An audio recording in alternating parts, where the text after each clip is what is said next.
So groot is die voorreg weer eens vanoggend om U te bedien in die wonderlike, die kragtige, die alomheersende naam van ons Here Jesus Christus. God se genade en sy liefde wat so groot was, dat hy sy enigste seun gestuur het, sodat ek en jy kan verlos word van ons vorige optrede en die dinge van die wêreld. Ek wil vanoggend met U iets deel, Efesiërs 4, en is eintlik van vers 17 af regdeur tot vers 32, maar die twee verse wat my baie aangehang het, toe ek vir die Here gevra het, wat is die woord wat moet uitgaan, is vers 26 en vers 27, en in spesifiek die laaste gedeelte van vers 27. Dit sê die volgende: word toornig en moenie sondig nie. Laat die son nie ondergaan oor julle toorn nie.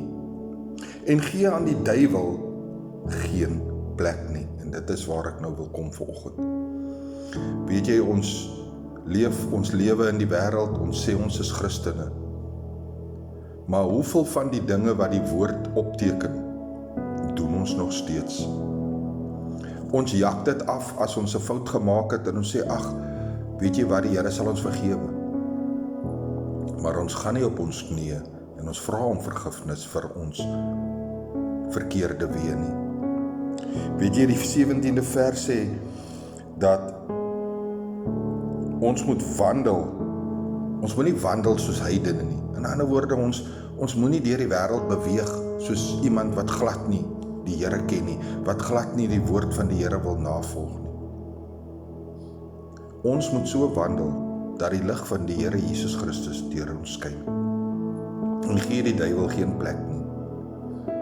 Want, weet jy wat, die Satan kom, hy plaas iets in jou gedagtes, en jy begin hierdie dinge bedink, daar kom emosies by, jy kyk na die mense om jou, almal doen dit, so ek kan dit ook maar doen.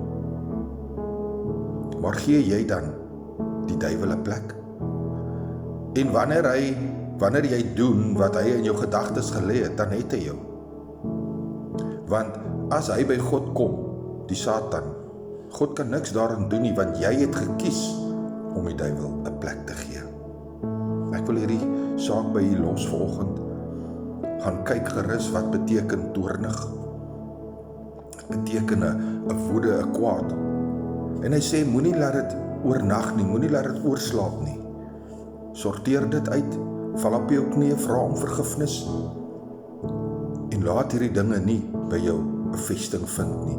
Wat veroorsaak dat jy dan op die ou einde van die dag die duiwel kies? En hy sê, as jy die dinge van die Satan doen, dan het jy die Satan as vader.